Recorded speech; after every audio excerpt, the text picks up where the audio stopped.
Hello, नमस्कार, जय हिंद साथियों। मैं उमा शंकर गुप्ता आप सभी का स्वागत करता हूं आपके अपने YouTube परिवार श्री रमा एकेडमी में। साथियों, आज के इस सेशन में हम लोग साइंस की जो सीरीज चालू किए हुए थे उसमें जो लेक्चर 1 से 4 तक हमने पढ़ लिया है उसका रिवीजन MCQs के साथ करने वाले हैं। MCQs के साथ हम लोग इसका रिवीजन करेंगे और जो MCQs होगा वो प्रीवियस ईयर के सारे क्वेश्चंस होंगे।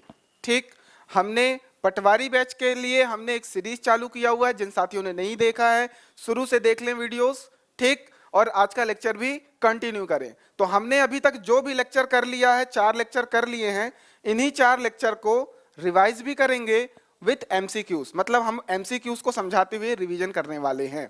तो आइए शुरू करते हैं।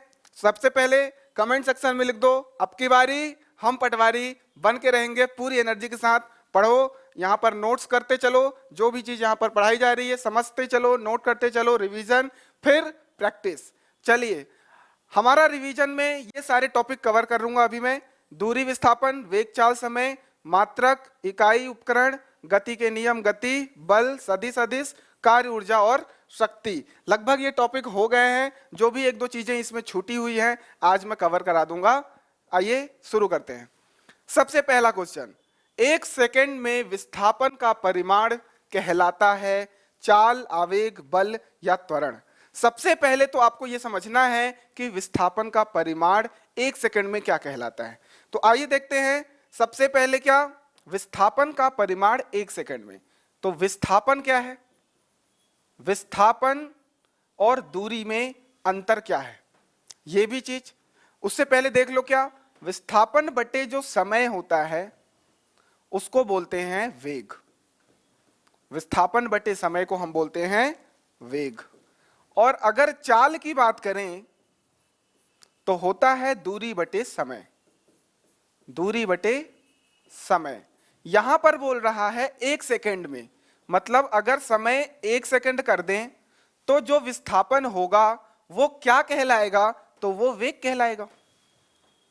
विस्थापन 1 सेकंड में क्या कहलाएगा, वेग कहलाएगा। अब चूंकि ऑप्शन में चाल दिया हुआ है, आवेग, बल, त्वरण, चाल दिया हुआ है, वेग नहीं दिया हुआ है, तो आंसर आपका चाल सही होगा। पर क्लियर आपको यह याद रखना है, विस्थापन बटे समय वेग होता है और दूरी बटे समय चाल होता है। यह आपको आंसर क्लियर है। अब मैं क्लियर कर रहा हूं क्या दूरी और विस्थापन में क्या डिफरेंस है। विस्थापन एक सदिश राशि है, दूरी एक अदिश राशि है, वेग एक सदिश राशि है, चाल एक अदिश राशि है। यह कैसे है समझते हैं। देखो, अगर मैं मान लेता हूं आपके पास 2 बिंदु हैं, एक है बिंदु A, बिंदु B। मैं बात करूं बिंदु A से बिंदु B तक हम कैसे जा सकते हैं, तो इसके मान लेते हैं 3 रास्ते हैं। एक रास्ता, दूसरा रास्ता ये मान लेते हैं APB रास्ता है, ये आपका AQB रास्ता है, और एक रास्ता आपका ARB रास्ता है। 3 रास्ते हैं A से B तक पहुंचने के। तो ये तीनों के तीनों क्या हैं, ये तीनों के तीनों दूरी हैं। मतलब जो हमारा APB रास्ता है यह भी दूरी है, बिल्कुल। AQB जो रास्ता है यह भी दूरी है। उसके बाद ARB जो रास्ता है यह भी एक दूरी है, इसमें कोई डाउट नहीं है। परंतु जो सबसे मिनिमम दूरी है A से B का, सबसे न्यूनतम दूरी वो कौन सा है, AQB। यह है सबसे न्यूनतम। न्यूनतम दूरी को क्या कहते हैं, तो न्यूनतम दूरी को ही हम बोलेंगे विस्थापन। विस्थापन का डेफिनेशन समझ में आया।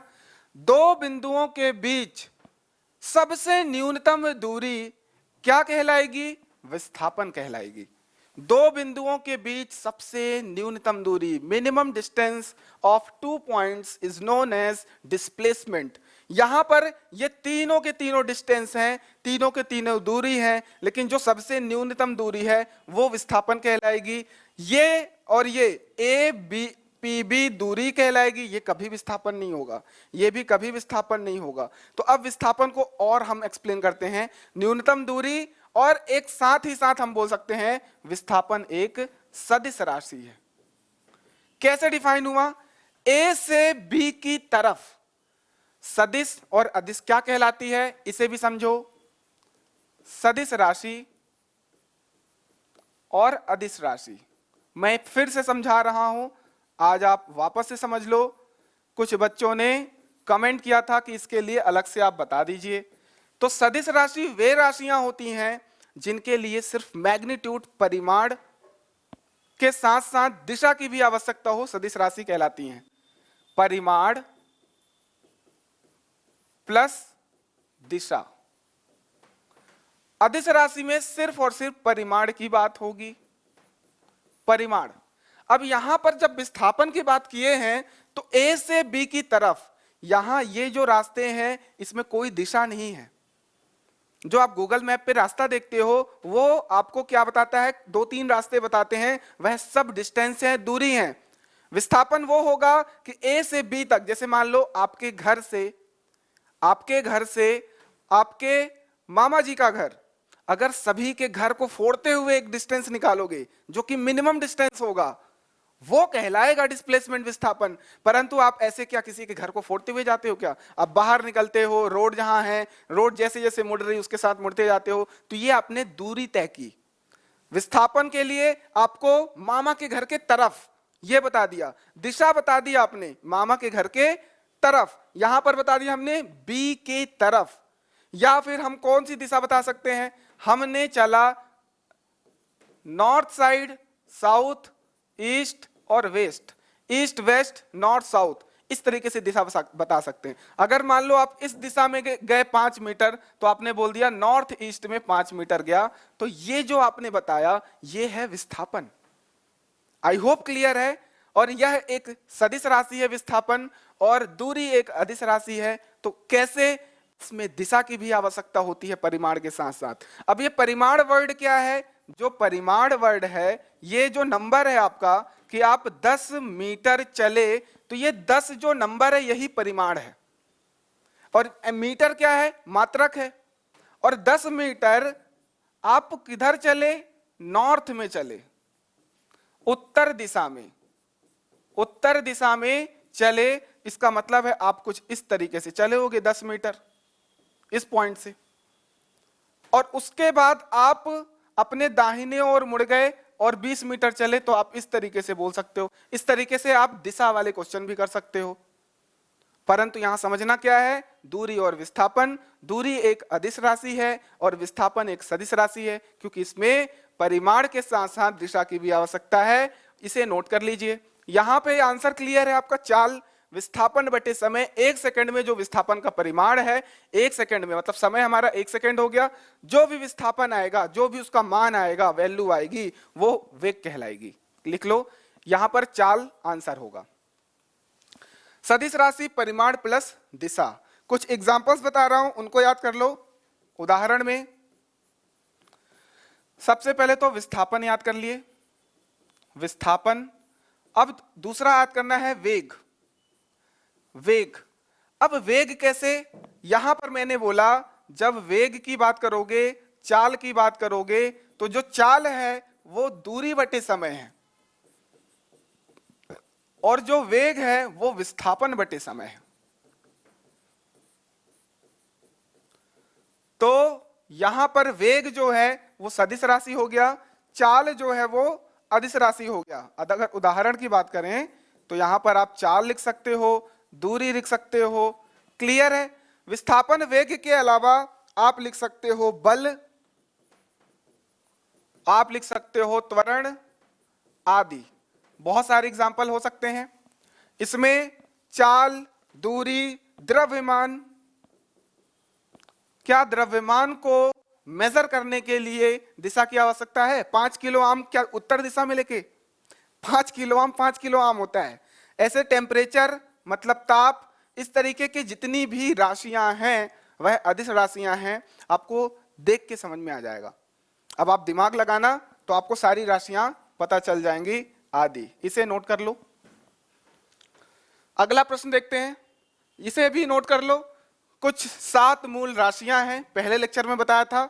लंबाई, द्रव्यमान, समय, ताप, ज्योति तीव्रता, विद्युत धारा और पदार्थ की मात्रा, उसके जो मूल मात्रक है, मूल राशियों के मूल मात्रक होंगे। स्वाभाविक सी बात है। लंबाई को हमने किस में मेजर किया था? लंबाई को मेजर किया था मीटर में, इसका जो संकेतक है मीटर एम है। द्रव्यमान को मेजर किया था किलोग्राम में, इसको हम लोग केजी से डिनोट करते हैं। समय को हमने सेकंड में मूल मात्रक मेजर किया है, इसको हम लोग एस से डिनोट करते हैं, स्मॉल। ताप को हम लोग केल्विन में, कैपिटल के। डिग्री सेल्सियस, डिग्री सेंटीग्रेड, ये जो है ताप का एसआई मात्रक नहीं है। एसआई मात्रक की बात करेंगे तो केल्विन है, ये याद रखना, इसे के से डिनोट करते हैं। ठीक। ज्योति तीव्रता कैंडेला, इसे सीडी से डिनोट करते हैं। विद्युत धारा एम्पियर, इसे ए से डिनोट करते हैं। पदार्थ की मात्रा मोल, इसे मोल से प्रदर्शित करते हैं। इसे नोट कर लो, आगे बढ़ते हैं। दूसरा क्वेश्चन, दिवाकर है 25 मीटर भुजा वाले समबाहु त्रिभुज की आकृति वाले पथ के साथ चलता है। त्रिकोणीय पथ के साथ 50 मीटर पूरा करने के बाद उसका विस्थापन और तय की गई दूरी क्रमशः क्या होगी? चलिए देखते हैं क्या बोल रहा है। एक दिवाकर है, समबाहु त्रिभुज क्या होता है? समबाहु त्रिभुज जिसकी भुजाएं बराबर हो। भुजाएं कैसे? मान लेते हैं ए, ये बी और ये सी है, ए बी सी। ठीक। यहां पर ए बी इक्वल है बी सी के, इक्वल है सी ए के, ये तीनों भुजाएं बराबर होंगी तो हम बोलेंगे समबाहु त्रिभुज है। ठीक। समद्विबाहु मतलब दो भुजाएं बराबर। ठीक। इस तरीके से आप थोड़ा मैथ को भी देखोगे। अब मान लेते हैं ए से बी के तरफ हम जा रहे हैं, 2 पॉइंट क्या हो गया? ए से बी। अब इनकी भुजाएं कितनी कितनी है? 25 मीटर की, 25 मीटर की, 25 मीटर की। अब ये जो दिवाकर है 25 मीटर भुजा वाले समबाहु त्रिभुज की आकृति वाले पथ के साथ चलता है, तो 50 मीटर पूरा करने के बाद मान लेते हैं ए से सी गया 25, फिर सी से बी गया 25, मतलब ए सी प्लस सी बी कितना हुआ? 25 प्लस 25, ये 50 मीटर क्या पूरा कर लिया? ए से बी तक बिल्कुल कर लिया। तो ये दूरी तय किया इसने, ये कर रहा है तो हमको बताना है इसके द्वारा तय की गई दूरी और तय किया गया विस्थापन। तो हमको क्या क्या बताना है? पहले विस्थापन फिर दूरी बताना है क्रमशः। तो विस्थापन और दूरी बताना है। तो सबसे पहले दूरी तो ए से सी गया, सी से बी गया, ये तो क्लियर है। तो ये दूरी हो गई। तो दूरी कितनी हुई? 25 प्लस 25, 50 मीटर की दूरी हुई। अब इन दोनों बिंदुओं के बीच का न्यूनतम दूरी बता दो कितना है? ए से बी है जो कि कितना है? 25 मीटर है न्यूनतम दूरी। तो आप बोलोगे विस्थापन कितना है? 25 मीटर। तो आप देखो 25 मीटर और 50 मीटर, आंसर ए हुआ। आई होप क्लियर है। समबाहु त्रिभुज है, उसकी भुजाओं में ये 25 मीटर चलता है, टोटल 50 मीटर चलता है, तो दूरी उसने 50 मीटर तय कर ली। लेकिन अगर उन दो बिंदुओं की न्यूनतम दूरी की बात करेंगे जो कि विस्थापन कहलाएगा, तो वो 25 है। तो आई होप क्लियर हो गया कॉन्सेप्ट आपका विस्थापन और दूरी वाला। अगला प्रश्न, दूरी समय ग्राफ का ढाल प्रदर्शित करता है, इसमें से क्या? विस्थापन, चाल, वेग या त्वरण? अब एक बात बताओ, दूरी और समय में रिलेशन क्या है? सबसे पहले तो यही सोचो। अभी मैंने बताया कि जो दूरी बटे समय होता है, दूरी बटे समय, वो चाल होता है। क्या होता है? चाल होता है। और विस्थापन बटे समय क्या होता है? वेग होता है। तो ऑब्वियस ही बात है कि चाल आंसर होना चाहिए। अब ग्राफ की बात करते हैं, आओ देखते हैं, ग्राफ बनाते हैं। आंसर क्लियर है, परंतु और डिटेल में देखो। एक साइड में दूरी लिख रहा हूं और एक साइड में समय लिख रहा हूं। मान लेते हैं इधर x, इधर y, दूरी को मैं इधर डिनोट कर रहा हूं और समय को मैं इधर डिनोट कर रहा हूं। ठीक। समय t, दूरी जो है हमारा मान लेते हैं मीटर में है, और ये सेकंड में है। ठीक, ये 0 1 2 3 4 5 6 7 8 9 2 3 4 5 6 7 8 9, ये 9 सेकंड मैंने बता दिया। इधर 1 2 3 4 5 6 7 8 9, इधर हम लोग मीटर में लिख रहे हैं। 10 मीटर, 20 मीटर, 30, 40, 50, 60 और ये है 70 मान लेते हैं। इसमें हमने ग्राफ खींचा और वो भी कौन सा, ढाल। ये मैंने ढाल को प्रदर्शित कर दिया, ये मैंने ढाल को प्रदर्शित कर दिया। तो अगर मैं 5 लेता हूं और इधर से मान लेता हूं 50 लिया, तो ये वाला पॉइंट मिल गया हमें, ये पॉइंट मिल गया। ये क्या बताता है, ये बताता है कि 5 सेकंड में मैं 50 मीटर की दूरी तय कर लिया हूं। 5 सेकंड में 50 मीटर की दूरी तय कर लिया हूं। तो ये इसी तरीके से अगले 6 सेकंड में मैं 60 मीटर की दूरी तय कर लिया, 7 सेकंड में 70 मीटर की दूरी तय कर लिया। इस तरीके से ये स्लोप जो बता रहा है, ये जो ढाल है, ये स्लोप जो है, ये ढाल है, यह चाल को प्रदर्शित कर रहा है। Answer is B. इसे बना लोगे।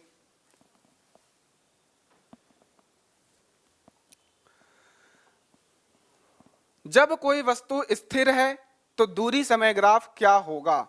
कोई वस्तु स्थिर है, दूरी समय ग्राफ जो अभी मैंने बनाया था, इधर मान लेते हैं दूरी और इधर मान लेते हैं समय। समय बढ़ता गया परंतु वो स्थिर है। मान लेते हैं वो कुछ दूरी पर स्थित है। कितना मान लेते हैं, कुछ x दूरी पर स्थित है। मान लेते हैं 50 मीटर है, 40 मीटर है, कोई भी दूरी है और वो वहीं पर रुका हुआ है, समय के साथ अपने स्थान में परिवर्तन नहीं कर रहा है। जब स्थान में परिवर्तन नहीं करेगा तो इस वाले एक्सिस में कोई चेंज नहीं आएगा और समय कंटिन्यूअसली क्या हो रहा है, बढ़ता जा रहा है। 1 second, 2 second, 3 second, 4 second, 5 second, 0 second में भी यही था, 1 सेकेंड में भी यही है, 2 सेकेंड में भी यही है, 3 सेकेंड में भी यही है। मतलब उसका जो वाई एक्सिस है वो चेंज ही नहीं हो रहा है। मतलब कोई भी कितने भी मीटर, क्योंकि उसको चेंज करना होगा, तो ये आपका 10 मीटर, 20 मीटर, 30, मान लेते हैं ये x बराबर 40 मीटर है। 40 मीटर पर वो रुका हुआ है। 50, 60, 70, 80, ये ऊपर ना जा रहा ना नीचे जा रहा है, स्थिर बना हुआ है जहां पर पहले से था। तो हम बोलेंगे ये कुछ x एक्सिस से समानांतर है। देखो x एक्सिस समानांतर रेखा, तो समय अक्ष के समांतर सीधी रेखा, ये समय रेखा है और ये दूरी वाली रेखा है। समय अक्ष कौन सा है, ये वाला, इसके समांतर सीधी रेखा हमारी हो गई, समानांतर बोल सकते हैं। तो क्लियर है, आई होप। नोट कर लो, एक 50 किलोग्राम का लड़का 5 मीटर पर सेकंड चलता है, उसका संवेग क्या होगा। अब देखो, मैंने वैसे क्वेश्चन रखे हैं जिनको मैंने थ्योरी में नहीं पढ़ाया है या फिर कम पढ़ाया है, और थ्योरी में जो चीज मैंने कंप्लीट करा दिया है आप उसे वहां देखिए और वहां जो क्वेश्चंस करा रखे हैं मैंने उन्हें भी समझिए। ये मैंने थोड़े अलग टाइप के क्वेश्चन लिए हैं। सबसे पहला क्वेश्चन यही है कि संवेग क्या होता है, तो इसीलिए मैंने क्वेश्चन दिया है। संवेग क्या होता है, संवेग होता है सहति गुणे वेग, मतलब द्रव्यमान गुणे वेग, मास इंटू वेलोसिटी, ये होता है संवेग। P is equal to M into V, P is equal to M into V. अब यहां पर द्रव्यमान कितना दिया हुआ है, द्रव्यमान दिया हुआ 50 किलोग्राम का। वेग कितना दिया हुआ है, वेग दिया है 5, तो आप यहां पुट कर दो। यहां पर हमने रख दिया 50, ये हमारा द्रव्यमान हो गया, और यहां पर v कितना है, इंटू 5। क्लियर, 5 25, ये हो गया 250। अब यूनिट की बात करते हैं। यहां पर 250 दो जगह है, आओ देखते हैं। 50 जो था वो केजी में था, 5 जो है वो मीटर पर सेकंड में है, इंटू मीटर पर सेकंड। तो 250 केजी मीटर पर सेकंड, ये हमारा आंसर है। तो ये सेकंड स्क्वायर है, आंसर इज 250 किलोग्राम मीटर पर सेकेंड। क्लियर हो गया। संवेग क्या है? द्रव्यमान गुणे वेग। जो द्रव्यमान और वेग का गुणनफल है वह संवेग के बराबर होगा। ठीक है, नोट कर लीजिए। अगला क्वेश्चन, अगला क्वेश्चन, एक निकाय का वेग निम्न द्वारा परिवर्तित नहीं किया जा सकता। वेग परिवर्तित नहीं किया जा सकता, क्या इसमें से हो सकता है? निकाय की गति की चाल और दिशा दोनों को बदलकर। बिल्कुल गलत बात है। अगर आप दिशा बदल देते हो तो उसका वेग बदल जाएगा। अगर गति की चाल बदल देते हो मतलब परिवर्तन, कितने समय में कितना दूरी चल लिया, ये अगर परिवर्तन भी बदल देते हो तो वेग परिवर्तित हो जाएगा। ए तो आंसर नहीं होगा। केवल निकाय की चाल को बदलकर भी नहीं, यहां हमने देख लिया। केवल निकाय की गति की दिशा बदलकर, दिशा भी नहीं बदलेंगे भैया, क्योंकि वेग क्या होता है? सदिश राशि। वेग सदिश राशि है, परिमाण और दिशा दोनों इसमें आती हैं। दिशा बदल दिए तो वेग बदल जाएगा, इसलिए आंसर हो जाएगा निकाय के आकार को बदलकर। निकाय का आकार अगर बदल दें, आकार, मास नहीं, यहां पर याद रखना द्रव्यमान नहीं बदल रहा है, सिर्फ हमने उसका शेप चेंज कर दिया, तो सिर्फ शेप चेंज करने से, उसके आकार को चेंज करने से उसका वेग परिवर्तित नहीं होगा, वेग परिवर्तित नहीं होगा। नोट कर लो। 7th क्वेश्चन, अगर मान लेते हैं एक वाहन के द्वारा तय की गई दूरी को मापने के लिए इस्तेमाल किया जाने वाला उपकरण। याद करो, मैंने उपकरण वाला सारा टॉपिक पढ़ाया था। ठीक, ये याद नहीं है तो आप इसे नोट कर लो। अमीटर का उपयोग करते हैं विद्युत धारा की तीव्रता नापने के लिए। सिस्मोग्राफ को भूकंप तीव्रता, ऑडियोमीटर ध्वनि की तीव्रता। ये याद करना है, रट्टा मारना है। लिस्ट बनाओ, चिपकाओ, याद करो। ठीक, एनीमोमीटर पवन का वेग, पवन कितनी तेजी से चल रही है उसका वेग याद करने के लिए हमको एनीमोमीटर। बैरोमीटर से वायुमंडलीय दाब हम लोग मेजर कर लेते हैं। कैलोरीमीटर ऊष्मा की मात्रा, कितनी ऊष्मा है, टेम्परेचर नहीं, ऊष्मा की मात्रा, हीट। फिर माइक्रोस्कोप जो है सूक्ष्मदर्शी, सूक्ष्म वस्तुओं को आवर्धित, उसको बड़ा करके देखने में, छोटा करके देखने में हमको सूक्ष्मदर्शी का उपयोग करते हैं, मतलब छोटी वस्तु को बड़ा करके देखने में। फेदोमीटर जो है समुद्र और नदी की गहराई के लिए। गायरोस्कोप का जो है घूर्णन गति, घूमती हुई वस्तुओं की गति निकालने के लिए कि कोई घूमती हुई वस्तु है उसकी गति कितनी है। फिर पायरोमीटर का उपयोग हम लोग तापमान हेतु करते हैं कि अगर किसी वस्तु का तापमान 1500 डिग्री सेल्सियस से अधिक है तो उसका तापमान क्या होगा, उसका तापमान पैरोमीटर से मेजर करेंगे। लैक्टोमीटर से दूध का आपेक्षिक घनत्व, दूध की शुद्धता मापने के लिए यूज किया जाता है। तो यहां पर मैंने पूछा है, कहां गया, वाहन के द्वारा तय की गई दूरी को हम लोग ओडोमीटर से मेजर करेंगे। यहां पर याद कर लो। स्पीडोमीटर से हम स्पीड मेजर करते हैं। क्या? स्पीड। स्पीडोमीटर से, स्पीड मतलब कि चाल या फिर वेग।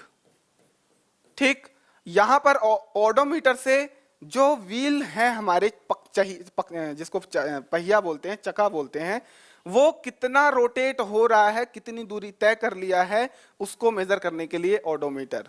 7 के बाद 8th क्वेश्चन, ऊर्जा का वाणिज्यिक इकाई है। वाणिज्यिक इकाई हमने ऊर्जा वाला चैप्टर पढ़ा था, है ना, जिसमें स्थितिज ऊर्जा, पोटेंशियल एनर्जी, काइनेटिक ऊर्जा, काइनेटिक एनर्जी जिसको हम लोग बोले थे गतिज ऊर्जा।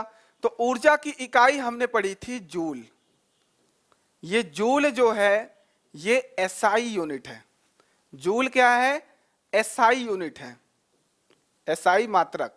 परंतु अगर वाणिज्यिक इकाई की बात करेगा तो आपको बोलना है किलोवाट आवर, जिसको मैंने सॉल्व करके दिखाया था कि 1 किलो का मतलब 10 की पावर 3, वाट का मतलब जूल पर सेकेंड, आवर 1 घंटे में 3600 सेकेंड होता है।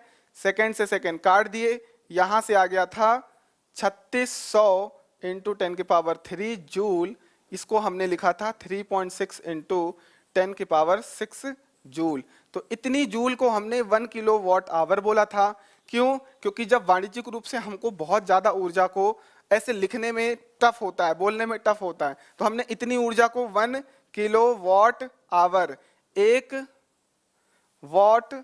किलो वाट घंटा बोलते हैं, तो आंसर हो जाएगा 1 किलोवाट आवर। ठीक, आगे, जिस प्रकार द्रव्यमान बीम संतुलन से संबंधित होता है उसी प्रकार तापमान से संबंधित है। तापमान से संबंधित क्या है? थर्मोमीटर। तापमान से संबंधित क्या है? थर्मोमीटर। इसे नोट कर लो, थर्मोमीटर से ही तापमान मेजर किया जाता है। ठीक, परंतु इसमें आगे लिख लो केल्विन, बैरोमीटर और ऊष्मा के लिए आंसर थर्मोमीटर लिख लो। केल्विन जो है परम शून्य ताप से संबंधित है, परम शून्य ताप से संबंधित है।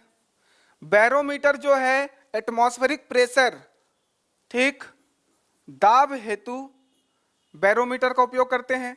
थर्मोमीटर समझ में आ गया आपको? ठीक, और ऊष्मा के लिए आप लोग याद कर लो ऊर्जा। ऊष्मा जो है ऊर्जा से संबंधित है। ऊष्मा एक ऊर्जा का रूप है, प्रकाश एक ऊर्जा का रूप है, ध्वनि भी एक ऊर्जा का रूप है। इस तरीके से आप ऊष्मा को ऊर्जा से संबंधित कर सकते हो। तो आपको यह भी याद रखना है, तापमान संबंधित हो गया किससे? थर्मोमीटर से, और द्रव्यमान बीम संतुलन से संबंधित होता है, इसे भी याद रखना है, द्रव्यमान बीम संतुलन से। सीजीएस इकाई अर्ग, अर्ग ये मैंने आपको बताया है, किससे संबंधित होता है? शक्ति नहीं, गुरुत्वाकर्षण नहीं, ऊर्जा नहीं, बल से। बल क्या मैंने बताया? बल जो होता है वह होता है मास इनटू एक्सेलरेशन, द्रव्यमान गुणित त्वरण, द्रव्यमान गुणित त्वरण। इसकी जो एसआई यूनिट थी, मतलब एसआई मात्रक की बात करेंगे तो वो थी क्या? न्यूटन, न्यूटन थी। और 1 न्यूटन में हमने देखा था 10 की पावर 7 अर्ग, 10 की पावर 7 अर्ग, नोट कर लो। तो ये हो जाएगा बल। निम्नलिखित में से किस भौतिक मात्रा की कोई इकाई नहीं होती है? तो यहां पर सबसे पहले एक एक करके देखते हैं घनत्व क्या होता है। ठीक, अलग से नोट कर लो, घनत्व क्या होता है? घनत्व मतलब इसको रो से डिनोट करते हैं, यह होता है द्रव्यमान किसी वस्तु का द्रव्यमान बटे आयतन। जो बता रहा हूं क्लियर याद करते चलो। द्रव्यमान मतलब मास, आयतन मतलब वॉल्यूम। ठीक, मास अपॉन वॉल्यूम, द्रव्यमान बटे आयतन को घनत्व कहते हैं। घनत्व को समझो, मान लेते हैं कुछ वॉल्यूम दिया हुआ है, ये सेम वॉल्यूम है दोनों का, दोनों का वॉल्यूम सेम है, आयतन सेम है। इसमें मान लेते हैं 3 4 5 6 7 8 9 10 लोग बैठे हैं इसमें, और इसमें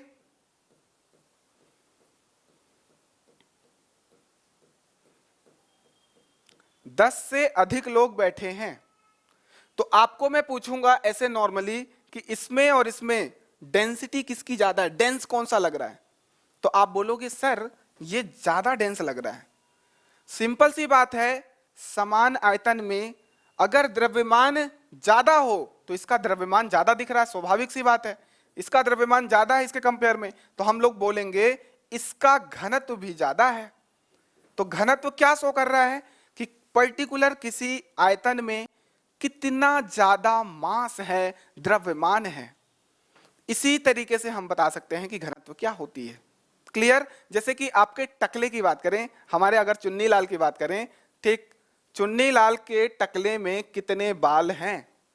किसी के हेयर्स कम होते हैं, बोलते हैं डेंसिटी काफी कम है, तुम्हारे बालों की जो क्वांटिटी है काफी कम है। मतलब वो बोल रहा, देखो टकला सबका सेम होता है, बराबर है, थोड़ा बहुत छोटा बड़ा होता है लेकिन लगभग बराबर होता है। ठीक, तो वहां पर मास, बालों की जो संख्या है, बालों का द्रव्यमान किसी में ज्यादा है किसी में कम है। जिसमें ज्यादा है उसको बोल दिया उसका घनत्व ज्यादा है, डेंसिटी ज्यादा है, जिसमें कम है उसमें कम हो गया। आई होप क्लियर हो गया।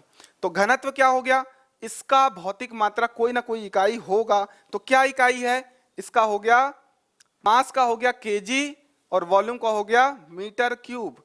तो केजी पर मीटर क्यूब इसका हो गया, केजी पर मीटर क्यूब, ये मात्रक हो गया। अगर वेग की बात करें तो वेग होता है क्या? विस्थापन बटे समय। तो दूरी बटे समय, विस्थापन बटे समय, यूनिट क्या हो गई? मीटर पर सेकंड। आवेग क्या होता है? आवेग होता है बल से संबंधित होता है, इसको बोलते हैं इंपल्स। ये क्या होता है? इंपल्स होता है। ठीक, कितना बल लगाया गया कितने कम समय में, वो आवेग कहलाता है। जितना, जैसे हम झटका मारते हैं, कराटे वगैरह जो खेलते हैं, जितने कम समय के लिए हम बल लगाएंगे वह बल का मान बहुत ज्यादा होता है, उसी को आवेग कहते हैं। तो यह भी काउंट किया जा सकता है, परंतु विशिष्ट घनत्व को काउंट नहीं किया जा सकता, इसका कोई भी मात्रक नहीं है। इसलिए आंसर ये हो जाएगा कि किस भौतिक मात्रा को कोई इकाई नहीं होती है, इकाई नहीं होती है तो विशिष्ट घनत्व। आंसर नोट कर लो, आगे बढ़ते हैं। दाब की एसआई यूनिट, एसआई मात्रक बात करेंगे तो न्यूटन तो होता है बल का, हर्ट्ज हो नहीं सकता, किलोग्राम पर मीटर क्यूब नहीं है, तो पास्कल आंसर है। पास्कल को क्या बोलते हैं? न्यूटन पर मीटर स्क्वायर। सर दाब को थोड़ा समझा दीजिए। दाब होता है प्रेशर, जो होता है बल बटे एरिया, क्षेत्रफल, बल बटे क्षेत्रफल। इकाई क्षेत्रफल पर लगने वाले बल को ही हम दाब कहते हैं, प्रेशर कहते हैं। इकाई क्षेत्रफल में लगने वाले बल को ही हम क्या कहते हैं? दाब कहते हैं। तो यहां से बल का आ गया यूनिट न्यूटन, क्षेत्रफल जो होता है लंबाई गुणित चौड़ाई होता है, तो इसका हो गया मीटर स्क्वायर, न्यूटन पर मीटर स्क्वायर, इसी को बोलते हैं पास्कल, तो यूनिट हो जाएगी पास्कल। दूरी की सबसे बड़ी इकाई क्या होती है? पारसेक, प्रकाश वर्ष, खगोलीय इकाई, माइक्रोन।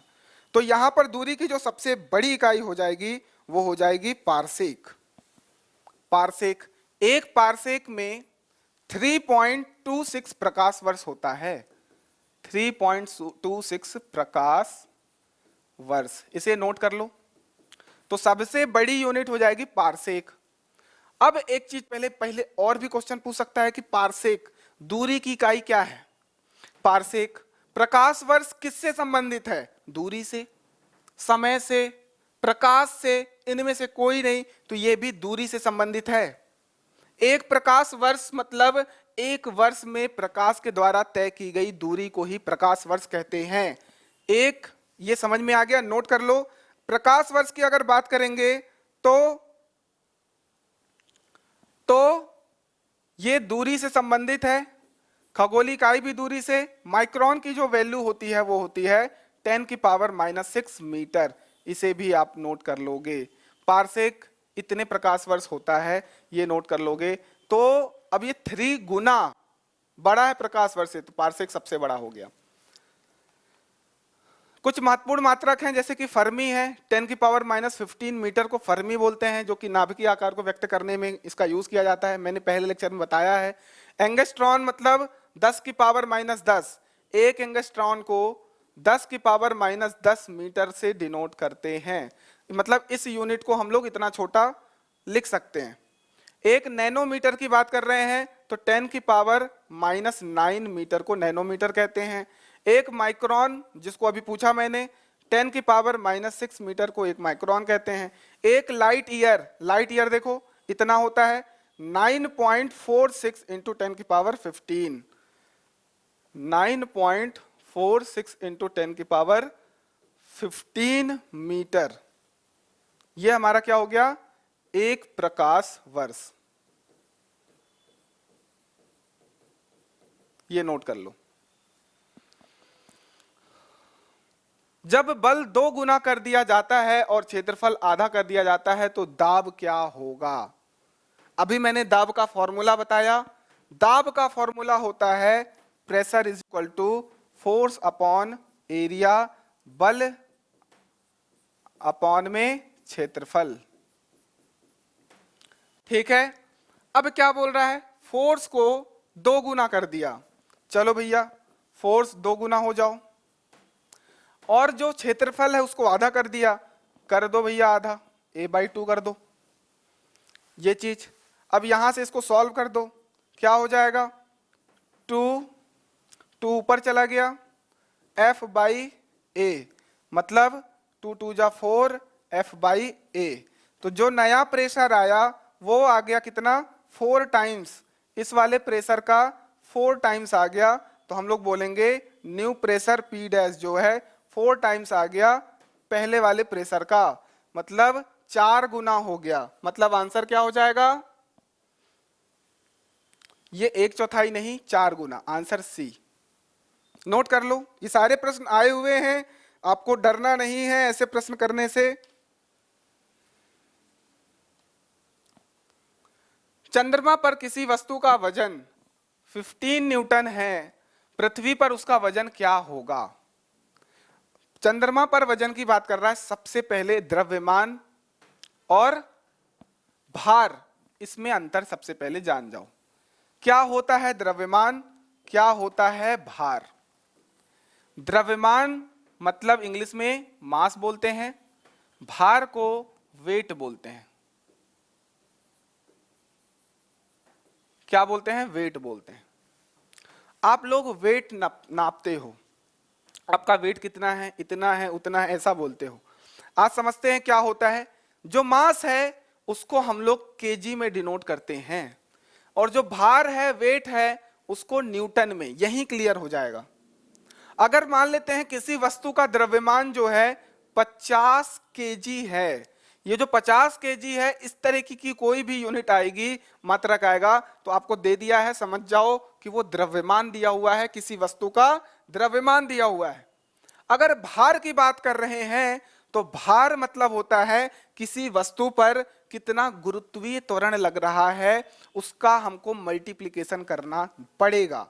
तो यहां अगर वेट की बात करेंगे तो यहां पर 50 केजी को हमने जी, स्मॉल जी 9.81 से मल्टीप्लाई कर देंगे, 9.81 से मल्टीप्लाई कर देंगे, जो कि अप्रॉक्स 10 के बराबर होता है। मल्टीप्लाई करेंगे तो लगभग 500 न्यूटन हमारा वेट आ जाएगा। तो यहां पर आप देख रहे हो न्यूटन में इसका आंसर आ रहा है। हमने क्या किया, 10 से मल्टीप्लाई कर दिया। 10 से नहीं होता है, 9.81 होता है।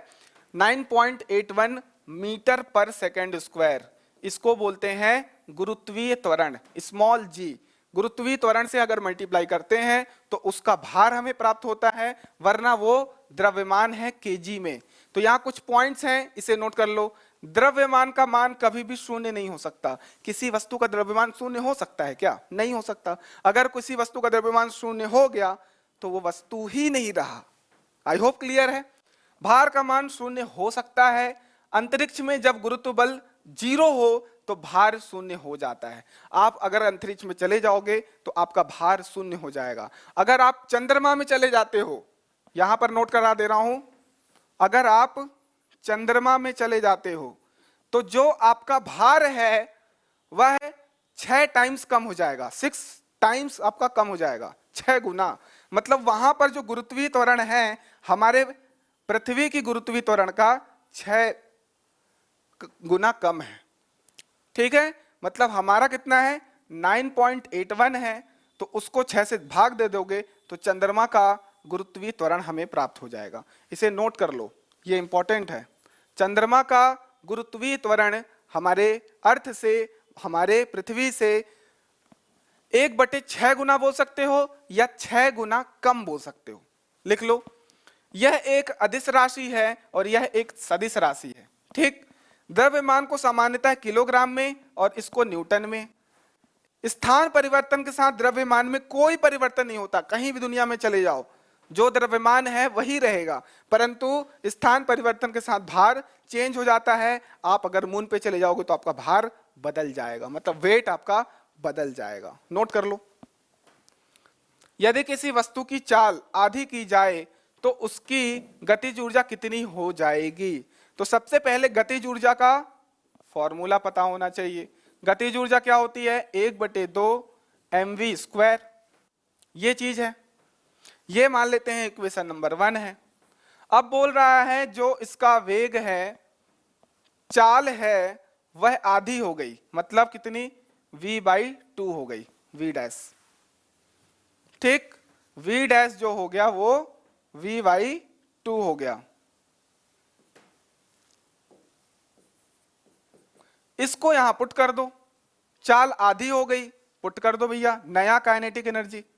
कितना हो गया 1/2 m, v की जगह रख दो v/2 पूरे का होल स्क्वायर, यहां से बाहर निकालो m v स्क्वायर और 2 का भी स्क्वायर हो जाएगा 4 हो गया, पूरे का स्क्वायर हुआ v का स्क्वायर 2 का स्क्वायर, यहां से 4 बाहर आ जाएगा, डब्बे में डाल दो 1/2 mv स्क्वायर। ये वाला जो mv स्क्वायर है इक्वेशन नंबर 1 से काइनेटिक एनर्जी इसको लिख सकते हो, तो आप क्या लिख सकते हो, ये न्यू काइनेटिक एनर्जी है, काइनेटिक एनर्जी नया वाला। तो कितना हो गया काइनेटिक एनर्जी नया वाला 1/4 गुना है पुराने वाले के। इक्वेशन 1 से देखो काइनेटिक एनर्जी पुराने वाले का ये चीज 1/4 गुना है, तो आप यहां पे आंसर दे दोगे 1/4 टाइम्स। नोट कर लो।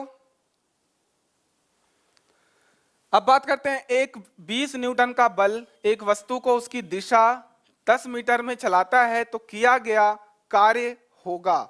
मतलब अगर मान लेते हैं 20 न्यूटन का बल लगा रहे हैं किसी वस्तु पर, उसकी दिशा में ही 10 मीटर चल जाएगा। मान लेते हो एक वस्तु है, उस पे हमने बल लगाया 20 न्यूटन का, और वो जो वस्तु है वो डिस्प्लेस हो गया 10 मीटर का। किस डायरेक्शन में, जिस डायरेक्शन में बल लगाया गया है। तो इसकी कार्य की बात करें, वर्क होता है फोर्स इनटू डिस्प्लेसमेंट, विस्थापन, जिस दिशा में बल लगा उस दिशा में विस्थापन भी हो गया। तो 20 × 10 200 जूल आंसर आ गया। फटाफट करिए, नोट कर लीजिए। 1 कैलोरी तुल्य होता है, ये आपको याद रखना है, 1 कैलोरी जो है 4.2 जूल ऊर्जा के बराबर होता है, ये याद रखना है 4.2। 150 वॉट पावर वाली एक भाप इस्त्री द्वारा प्रति सेकंड में खपत होने पर ऊर्जा क्या होगी। तो आप देखो प्रति सेकंड 1 सेकंड में खपत हो रही है, तो ऊर्जा हमको बताना है। अब देखो सबसे पहले शक्ति, पावर की यूनिट देखो, शक्ति पावर इज इक्वल टू क्या होता है सर, वर्क डन 1 सेकंड में किया गया कार्य, ऐसा आप समझ सकते हो। 1 इकाई समय में किया गया कार्य ही क्या कहलाता है, शक्ति, पावर कहलाता है। तो कार्य बटे समय हम बोल सकते हैं। 1 सेकंड में कार्य कर रहे हैं हम लोग, 1 सेकंड में, यहां पर 1 सेकंड कार्य, इसका शक्ति कितना है भैया, शक्ति इसने बोला है 150 वॉट। तो कार्य पूछ रहा है कितने में, 1 सेकंड में, तो यहां से हमारा कार्य कितना आ गया 150, कछु चेंज नहीं हुआ, जो कि जूल में आ जाएगा। जूल में कैसे आया, यहां देखो 150 वॉट को हम लोग लिख सकते हैं जूल पर सेकंड, यहां कार्य है और नीचे है 1 सेकंड, ये 1 सेकंड ऊपर आ गया, तो 150 जूल बटे second into second is equal to कार्य, ये सेकंड सेकंड सेकंड कट गया, तो कार्य इज इक्वल टू 150 जूल। ये आंसर नोट कर लो, आई होप क्लियर हो गया है।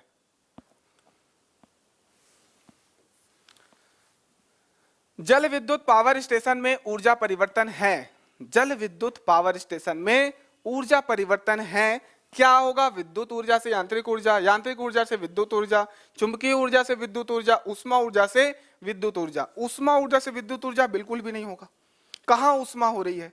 अब यहां पर समझो एक डैम बनाया गया है जहां पानी पूरा भरा हुआ है, काफी हाइट पर है, यहां हमने गेट बना रखे हैं, इस गेट से पानी निकला, ये पानी जो है ये यहां पर क्या है, स्थितिज ऊर्जा है, इसको हमने दे दिया काइनेटिक एनर्जी मतलब गतिज ऊर्जा। यहां पर हमने टरबाइन रख रखा है, टरबाइन को रोटेट कराएंगे मतलब मैकेनिकल एनर्जी यांत्रिक ऊर्जा, और इसको हमने ऐड कर दिया है किसी जनरेटर से, तो मैकेनिकल काइनेटिक एनर्जी जो है मैकेनिकल एनर्जी में मतलब यांत्रिक ऊर्जा में, यांत्रिक ऊर्जा कन्वर्ट हो गई इलेक्ट्रिकल मतलब विद्युत ऊर्जा में। तो यहां पर हो जाएगा क्या, यांत्रिक ऊर्जा से विद्युत ऊर्जा, किसमें, विद्युत पावर, ये पावर स्टेशन की बात कर रहा है, ये सब पावर स्टेशन के बाहर हो गया, ये वाला जो सेक्शन होता है पावर स्टेशन के अंदर क्या होता है। तो यहां पर क्या हो गया, यांत्रिक एनर्जी मैकेनिकल एनर्जी जो है यांत्रिक ऊर्जा विद्युत ऊर्जा में बदल गई। नोट कर लो। नोट कर लो। तो आई होप आपको ये लेक्चर पसंद आया होगा, मजा आया होगा, सारे क्वेश्चन आपको समझ आए होंगे। अगर आ गए हैं तो कमेंट सेक्शन में लिख दो हाँ हाँ सर क्रिस्टल क्लियर हो गया है, और अब की बारी हम पटवारी बन के रहेंगे। इसी उद्देश्य से हम लोग इस लेक्चर को खत्म करते हैं, और हमारे टेलीग्राम ग्रुप से जुड़ जाओ, ऐप भी डाउनलोड कर लो, बाकी के सोशल मीडिया भी आप जुड़ जाओ। तो कोई भी डाउट हो तो कमेंट सेक्शन में पूछ सकते हो, टेलीग्राम में पूछ सकते हो, कहीं पर भी पूछो, पर डाउट नहीं रहने चाहिए। मैं पूरा डाउट क्लियर करूंगा, कोई दिक्कत नहीं है। तब तक के लिए स्वस्थ रहिए, मस्त रहिए, प्यार बनाए रखिए। धन्यवाद।